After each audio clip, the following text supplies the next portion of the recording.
पर्वत जिल्लाको मोदी गाउँपालिका वडा नम्बर 8 मा अवस्थित चित्रे गाउँ पर्यटकीय दृष्टिकोणले निकै चर्चित र रमणीय गाउँ हो। यहाँ व्यवस्थित सामुदायिक होमस्टे सञ्चालनमा छ। अर्गानिक स्थानीय खाना, न्यानो आतिथ्यता र परम्परागत गुरुङ संस्कृति यहाँको मुख्य विशेषता हो। साँझपख पाहुनाहरूको स्वागतमा स्थानीय सांस्कृतिक टोलीद्वारा ठाडो भाका, सुनिमाया, नौमती बाजा तथा गुरुङ नाचहरू प्रस्तुत गरिन्छ। चित्रे गाउँ तथा यसको आसपासका डाँडाहरूबाट अन्नपूर्ण, धौलागिरी, माछापुच्छ्रे, लमजुङ हिमाल र मनास्लु लगायतका हिमश्रृङ्खलाहरूको सुन्दर दृश्य देखिन्छ। प्रसिद्ध धार्मिक तथा पर्यटकीय स्थल पञ्चासेको काखमा अवस्थित भएकाले पञ्चासे जाने पदयात्रीहरूका लागि चित्रे एउटा मुख्य आधार शिविर वा बास बस्ने ठाउँ हो। गाउँ नजिकै रहेका गुम्बा, मन्दिर, सांस्कृतिक सङ्ग्रहालय र हरियाली वातावरणले पर्यटकलाई लोभ्याउँछ।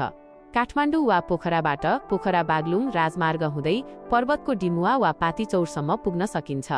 डिमुवा वा पातिचौरबाट कच्ची सडक हुँदै करिब 9 देखि 10 किलोमिटरको यात्रामा चित्रे गाउँ सजिलै पुग्न सकिन्छ।